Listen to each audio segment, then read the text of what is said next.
I'm Jen Zanone, your Republican candidate for Congress in New Jersey's 10th District. During a press conference introducing the BREATHE Act this week, Ilhan Omar stated that we must begin the work of dismantling the whole system. She went on to proclaim that Democrats will not compromise. She said compromise has brought us here. The writers of the bill state that history is clear, that we cannot achieve genuine safety and liberation until we abandon police, prisons, and all punishment paradigms. But we've all witnessed what happens without consequences. In a matter of weeks, Seattle's Chop Zone ended with the murder of 2 teenagers. And after the press conference, the media compared Omar to Thomas Paine. Have they ever bothered to read his work? This bill is dangerous to our communities, and some of it is so outlandish that I cannot believe that they put it down in writing.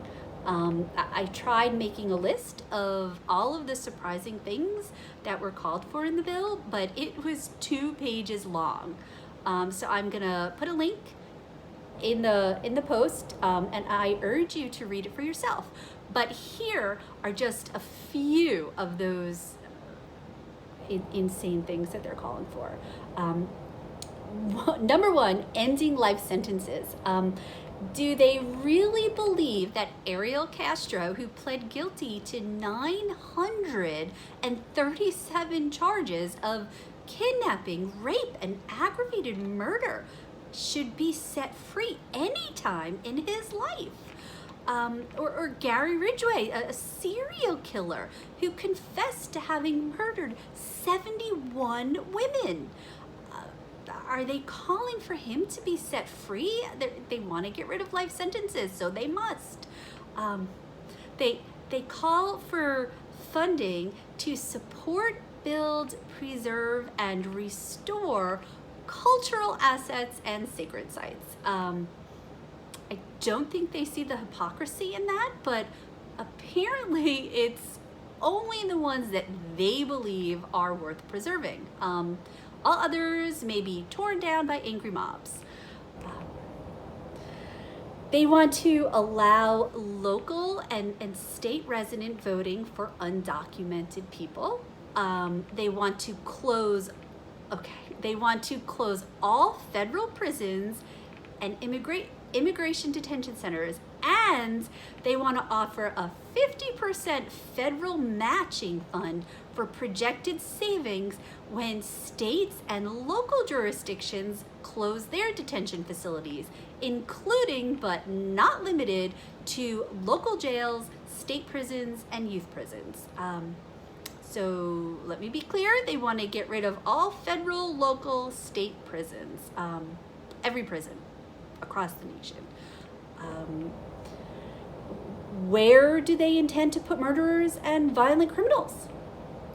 They don't say. And wouldn't this mean that George Floyd's killer would also be set free? If there's no more prisons, what will happen? They want to abolish gang databases. I think that speaks for itself. They want to remove all school resource officers and metal detectors from schools and from government offices that provide social services. Do they forget that metal detectors were placed in schools to stop shootings and other attacks on children? But I suppose that if they can keep the House in November and take the Senate and the presidency, they think they can just simply abolish the Second Amendment. Maybe they'll want to ban ownership of sharp knives too. I don't know. Alter school funding formulas so there is funding equity between schools. It sounds good, but do they not understand that the current formula already does that? Wealthier suburban communities on average provide up to 90% of their local school budget with their local property taxes from the residents there. Lower income urban cities typically provide only 15% of their budget, their school budget, from local taxpayers. The remaining 85% comes from state aid. But that's not the end of it. They also, Newark has one of the highest student budgets in the state, yet it is one of the lowest performing school districts. There is more to this than funding, and they don't address that. That's a whole nother issue. But speaking of funding, for instance, Newark has a $1 billion school budget annually, and $850 million is given by the state. So maybe the squad and the people who wrote this act, who is the Movement for Black Lives, they need to read a little bit more about a topic before demanding that it be changed.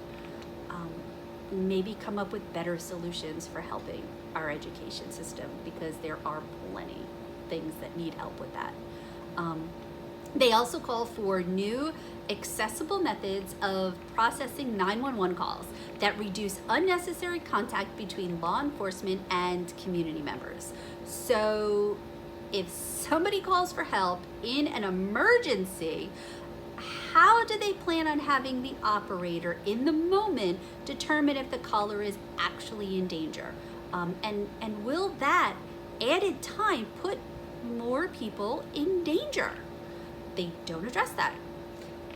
They want to provide free, high-quality health services at schools, which sounds good, and or at nearby student and family focus centers. Still okay, but what about required parental permission for minors? But then the catch.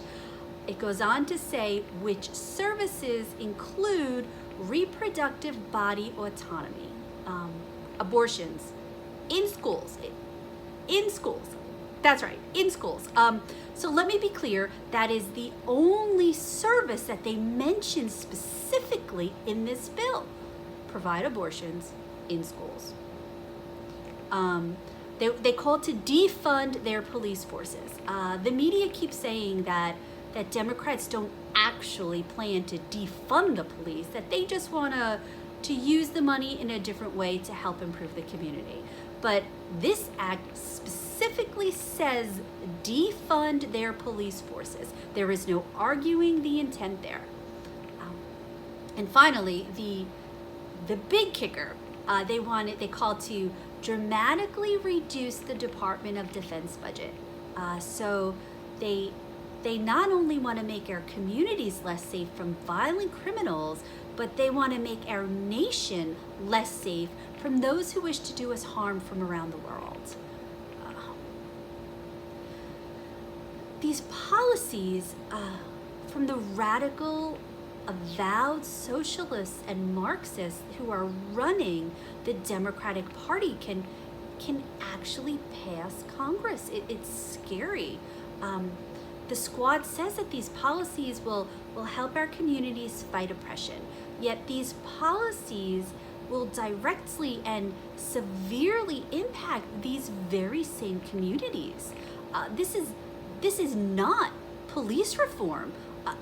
Everybody across the nation agrees that we need police reform, but this does not do that. This act will lead to unadulterated freedom to commit crime against people in our communities without consequences. And the sad part is that there are actually some honest and good ideas sprinkled in here that most people agree with, that I agree with and support.